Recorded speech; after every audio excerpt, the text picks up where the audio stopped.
पूंजीपतियों को खड़ा करने में कांग्रेस का सबसे बड़ा रोल है। अडानी और अंबानी एक दिन में तैयार नहीं हुआ, कांग्रेस ने ही तैयार किया था 2014 से पहले। जैसे जहां जहां मौका मिला, अब छत्तीसगढ़ और राजस्थान दोनों जगह तो कांग्रेस की सरकार है। ये जमीन आदिवासियों की है और अडानी जिसका वो पार्लियामेंट के भीतर विरोध करते हैं, उसी पार्लियामेंट को वही कांग्रेस की सरकारें दी जा रही हैं, जिसके खिलाफ पार्लियामेंट में जो है राहुल गांधी जी बोलते हैं। या तो राहुल गांधी जी की सहमति है अडानी के साथ कि भाई आप जंगल दे दीजिए, आदिवासियों को हम निपट लेंगे, या फिर ये हो सकता है कि राहुल गांधी की वो बात वो लोग नहीं मानते हैं और आदिवासी अब फिर से अब अडानी के साथ साथ ये समझिए कि सरकार के खिलाफ, सरकारी मशीनरी के खिलाफ, अडानी के खिलाफ, सेंट्रल और स्टेट की गवर्नमेंट्स के खिलाफ यहाँ पर लड़ रहा है। आदिवासियों के लिए जल जंगल ज़मीन की लड़ाई काफ़ी पुरानी, और इसी लड़ाई में एक नया जो नाम जुड़ा है वो हसदेव अरण्य का है। हसदेव अरण्य यानी हसदेव के जो जंगल हैं वो छत्तीसगढ़ के कोरबा, सरगुजा और सूरजपुर ज़िले में फैले हुए हैं, और वहाँ पर बड़ी पैमाने पर पेड़ों की कटाई होनी है, खनन होना है, और वहाँ की जो सरकार है उन्होंने इसकी मंजूरी दे दी। उसके खिलाफ यहाँ आज दिल्ली के प्रेस क्लब में एक प्रेस कॉन्फ्रेंस आयोजित की गई, और इसी में डॉक्टर जितेंद्र मीणा है जिन्होंने पक्ष रखा कि ये कितना गंभीर मामला है और क्यों ये कटाई और खनन तुरंत रोका जाना चाहिए। तो डॉक्टर मीणा, ये हसदेव अरण्य का जो मसला है क्या है, ज़रा समझाइए हमको। देखिए, अगर हम लोग हसदेव अरण्य का मसला देखेंगे तो लगभग 1,74,000 हेक्टेयर का ये इलाका है, जिसे छत्तीसगढ़ का लंग्स कहा जाता है, मीन्स फेफड़ा है, जहाँ से पूरा का पूरा छत्तीसगढ़ और पूरा सेंट्रल इंडिया जो है, जहाँ से अगर हम लोग देखें एनवायरनमेंट के पर्सपेक्टिव से देखें या मौसम के हिसाब से देखेंगे तो ये बहुत सेंटर में है। तो ऐसे में अगर यहाँ पर किसी तरीके का कोई डिस्टरबेंस होता है तो ये समझिए कि पूरे देश के जो इकोसिस्टम है उस पर इसका ज़बरदस्त असर पड़ेगा, जो मौसम है उस पर ज़बरदस्त असर पड़ने वाला है। लेकिन इस इलाके में हो ये रहा है कि ये इलाका बड़े लंबे समय से जो है सुरक्षित माना जाता था। 2009 में इस इलाके में जो जैव विविधता थी, जो यहाँ पे जीव जंतु रहते थे, खास करके हाथियों के एक हिस्से से दूसरे हिस्से में जाने का ये रास्ता भी यही है। तो इन सारी सिचुएशंस को ध्यान में रखते हुए इसे नो गो जोन डिक्लेयर किया गया था, जिसका मकसद ये था कि इस इलाके में किसी भी तरीके की माइनिंग, किसी भी तरीके का एक्सटर्नल इंटरवेंशन जो है नहीं किया जाए, नहीं होगा। लेकिन 2014-15 में यहाँ पर यह हुआ कि जब छत्तीसगढ़ में रमन सिंह की सरकार थी, बीजेपी की सरकार थी, तो उन्होंने यहाँ पर जो है माइनिंग की परमिशन देना शुरू किया।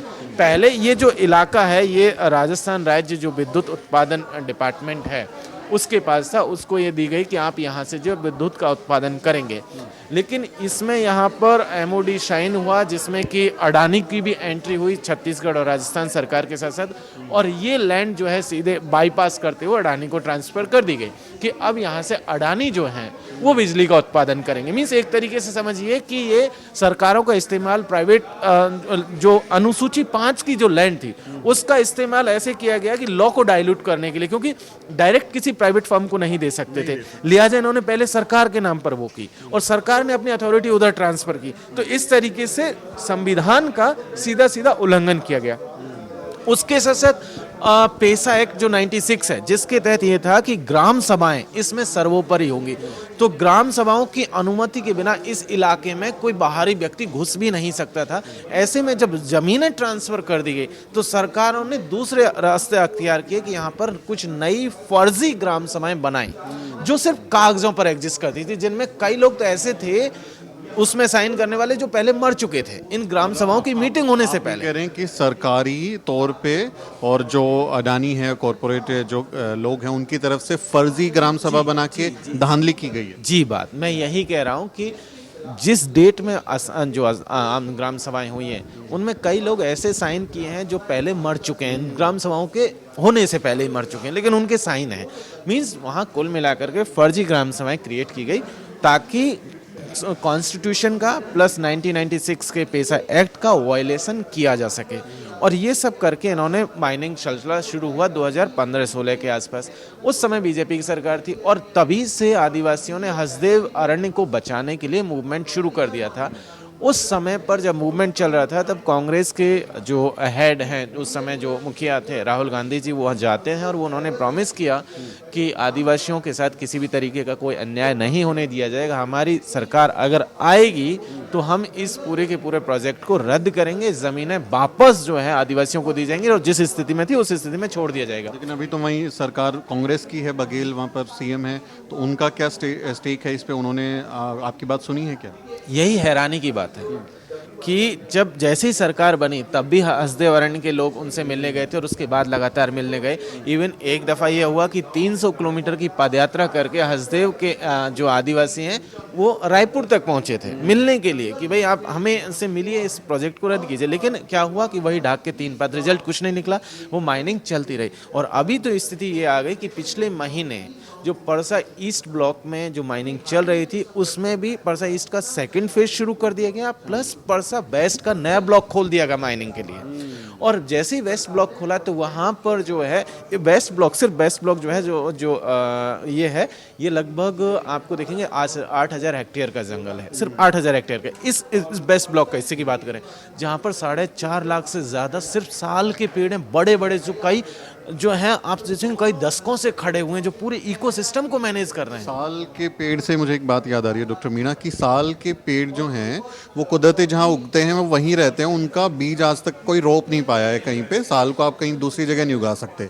तो इतनी बड़ी संपदा है, इतना प्राकृतिक वो धन्य है, उसको खत्म करने की कोशिश है। वही साल का जंगल खत्म हो जाएगा। उन्होंने सिर्फ वेस्ट ब्लॉक में ही 4.5 लाख से ज्यादा पेड़ है, ये अनुमान है सरकारी आंकड़ा 4.5 लाख का। 4 लाख साल के पेड़ काट दिए जाएंगे, सरकारी अनुमान है ये तो सिर्फ, क्योंकि माइनिंग होगी तो पेड़ काटा जाएगा। और हैरानी की बात देखिए, सरकारी रेट पे जो पेड़ की जो मुआवजा दिया गया प्राइवेट कंपनी ने, अडानी ने, जो सरकार को मुआवजा दिया गया प्रति पेड़ 150 रुपया। अरे बाप रे, प्रति पेड़ 150 रुपया सरकारी कागजों जो में। सदियों से खड़े हुए हैं उसका 150 150 रुपया एक पेड़ का। आपके गमले में लगा हुआ पौधा भी 150 रुपये में नहीं आता है। तो आप समझिए किस तरीके की धांधली की गई। और वहाँ पर पिछले महीने अडानी ने पेड़ काटना शुरू कर दिया, जंगल काटना शुरू कर दिया। और आदिवासी अब फिर से, अब अडानी के साथ साथ ये समझिए कि सरकार के खिलाफ, सरकारी मशीनरी के खिलाफ, अडानी के खिलाफ, सेंट्रल और स्टेट की गवर्नमेंट्स के खिलाफ यहाँ पर लड़ रहा है। ये सिर्फ और सिर्फ जंगल को बचाने का मसला नहीं है। दरअसल मसला ये है कि अगर जंगल नहीं बचा तो आदिवासी भी नहीं बचेगा, क्योंकि उसका जो रिश्ता है जंगल के साथ वो ऐसा है कि माँ बेटे का रिश्ता एक तरीके से। जो घर में जो बच्चा पल रहा होता है वो बिना माँ के सर्वाइव नहीं कर सकता है। जंगल में जो आदिवासी है वो घर में पल रहा हुआ बच्चा एक तरीके से समझिए, वो उसके बिना सर्वाइव नहीं कर पाएगा। हमने देखा कि अंडमान निकोबार में एक दफ़ा एक प्रयास हुआ कि जारवाज को जो है शहर में ला करके या उनको अर्बन स्पेस में ला करके बसाने की कोशिश हुई, सब लोग खत्म हो गए, जिंदा ही नहीं बचे, सर्वाइव ही नहीं हुआ।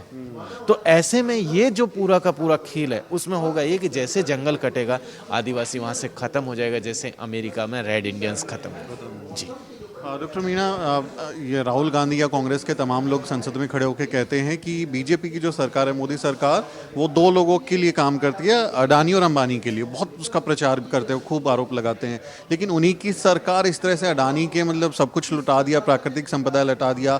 तो ये मतलब क्या गठजोड़, इसको कैसे देखेंगे कि वो दिखाते हैं कि हम तो अलग हैं लेकिन कांग्रेस बीजेपी?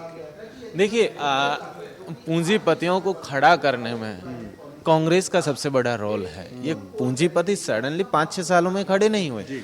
1991 के बाद से जो पॉलिसीज लिबरलाइजेशन, प्राइवेटाइजेशन, ग्लोबलाइजेशन की गई थी और मिक्स इकोनॉमी को जब प्राइवेट इकोनॉमी की तरफ, प्राइवेटाइजेशन की तरफ धकेला गया था, वहीं से ये उद्योगपति जो है तैयार होना शुरू हो गए थे। अडानी और अंबानी एक दिन में तैयार नहीं हुआ, कांग्रेस ने ही तैयार किया था 2014 से पहले, इस स्थिति में लाया। और उसके बाद दरअसल बात यह है कि उनको मौका नहीं मिल रहा है। सरकार को, कांग्रेस की सरकार को पहले मौका नहीं मिल रहा था कि वो इतने ज़्यादा वो कर सके। अब जैसे जहाँ जहाँ मौका मिला, अब छत्तीसगढ़ और राजस्थान दोनों जगह तो कांग्रेस की सरकार है। ये ज़मीन आदिवासियों की है और अडानी जिसका वो पार्लियामेंट के भीतर विरोध करते हैं, उसी पार्लियामेंट को वही कांग्रेस की सरकारें दी जा रही हैं जिसके खिलाफ पार्लियामेंट में जो है राहुल गांधी जी बोल। इसके दो ही मतलब हो सकते हैं, या तो राहुल गांधी जी की सहमति है अडानी के साथ कि भाई आप जंगल दे दीजिए, आदिवासियों को हम निपट लेंगे, या फिर ये हो सकता है कि राहुल गांधी की वो बात वो लोग नहीं मानते हैं, मीन्स अपने आप में वो सर्वे सर्वा हो गए और यहाँ कांग्रेस में कोई इस तरीके का जो है वो नहीं रहा कि वो सिर्फ वोट बैंक की राजनीति करें कि हमें सिर्फ वोट लेना है और उसके बाद जनता जहाँ जाना जाती रहे मरती रहे। तो ये पूरा का पूरा खेल है। ये भी आप लोग दर्शकों को भी दुनिया को समझना चाहिए कि दिखा कुछ रहे हैं लेकिन असल में दोनों जगह पर खासकर दलित बहुजन आदिवासी बैकग्राउंड के लोगों का नुकसान भरपूर हो रहा है। एक चीज़ हो रहा है कि ये जो एरिया है ये 5th शेड्यूल में आता है कॉन्स्टिट्यूशन के, और वहाँ पर इस तरह से कटाई का खनन का उसकी इजाज़त नहीं होती है। पेसा एक्ट भी है, ग्राम सभा से भी अनुमति लेनी होती है। तो कानूनी पक्ष क्या कह रहा है इस पे? कानूनी पक्ष ये है कि जिस तरीके से कानून को तोड़ा और मरोड़ा गया, जैसे अनुसूची 5 में सिंपल था कि जमीन गैर आदिवासी के पास नहीं जाएगी, तो उन्होंने सरकार ने ली जमीन, तो कानूनी पहलू तो उन्होंने कर दिया, डाइल्यूट कर दिया। और दूसरी बात यह है कि आदिवासी का पक्ष कोर्ट के सामने लेकर के कौन जाएगा? कोर्ट में खड़ा होने के लिए बड़ा पैसा भी चाहिए और बहुत मजबूत वकील भी चाहिए जो मोटी रकम भी लेता है। आदिवासी के पास वो नहीं है। कोर्ट में जिस तरीके से मामला आता है, जो जिस तरीके से अगर अडानी हो या इस तरीके के पूंजीपति, वहां पर लाइन लगा देंगे, कौन टक्कर लेगा? लाइन लगा देंगे कोर्ट में वकीलों की, आपकी दलीलें कोई नहीं सुनने वाला है। ऐसे में कोर्ट में भी आपको जो है कोई न्याय मिलने की उम्मीद बिल्कुल नहीं है। उम्मीद बिल्कुल नहीं है आदिवासी समाज के हाई कोर्ट में, सुप्रीम कोर्ट में, ना हाई कोर्ट में है ना सुप्रीम कोर्ट में, कहीं कोई नहीं सुनने वाला है। आप देखिए कि इस तरीके का जो सिचुएशन है, उस सिचुएशन में न्याय पाने की उम्मीद वही व्यक्ति कर सकता है जो न्याय उस लेवल पर हो, जो सुप्रीम कोर्ट तक पहुंच सकता हो, जो सुप्रीम कोर्ट के वकीलों से जो है डायलॉग कर सकता है, जो उसको खरीद सकता हो, वही न्याय अफोर्ड कर सकता हो सिंपल भाषा में। और आदिवासी उसको अफोर्ड नहीं कर सकते क्योंकि सामने वाले जो है सरकार है, पूंजीपति हैं और पूरी की पूरी मशीनरी है। ऐसे में आदिवासी को न्याय मिलना यहाँ पर जो है बहुत असंभव है। आगे क्या करने वाले हैं? कुछ रणनीति बनाई है? रणनीति तो वही है, जन आंदोलन एक रणनीति है। जनता आज की तारीख में खड़ी हुई, नेतरहाट में 30 साल से लड़ रहे हैं, हसदेव में 10 साल हो गया है, लड़ाई वही है, लड़ाई चल रही है, लोग लड़ रहे हैं। दो ही चीज होंगे, या तो जंगल बचेगा, जंगल बचेगा तो आदिवासी बचेगा, या फिर जंगल भी नहीं बचेगा तो आदिवासी भी खत्म हो जाएगा। बस यही है। तो ये पूरी की पूरी लड़ाई सिर्फ जंगल से ज्यादा आदिवासियों के अस्तित्व की लड़ाई है। दोनों में अगर बचेंगे तो दोनों बचेंगे, नहीं तो दोनों खत्म हो जाएंगे। और ये एक बहुत ज़रूरी मसला है, सब लोगों को इसमें शामिल होना चाहिए, क्योंकि जब पंजाब हरियाणा में पराली जलाते हैं तो दिल्ली के लोगों का दम घुटने लगता है और ये कहा जाता है कि प्रदूषण बढ़ गया। तमाम ऐसे कारण दिए जाते हैं कि जिससे प्रदूषण बढ़ गया, लेकिन जब पर्यावरण को बचाने की बात आती है, संसाधनों को बचाने की बात आती है, तब आप लोग कहाँ हैं, हम लोग कहाँ हैं। सिर्फ सेल्फी लेने से या हैशटैग लगाने से काम नहीं चलेगा। तमाम लोगों को इसमें साथ देना चाहिए और जो अरण्य के साथ, जो हसदेव अरण्य के साथ हो रहा है, उसका विरोध किया जाना चाहिए, क्योंकि अगर जंगल बचेंगे तो ही हम सब लोग बच पाएंगे। और आदिवासी समाज, दलित बहुजन समाज अपने जंगलों को बचाने की लड़ाई लड़ रहा है, लेकिन जो लोग उसको लूट रहे हैं उसकी भी पहचान आपको करनी चाहिए। इस बातचीत पर, इस मसले पर आप क्या सोचते हैं, कमेंट में लिखें और हमारे चैनल को ज़रूर सब्सक्राइब करें। अगले वीडियो में मुलाकात होगी दोस्तों।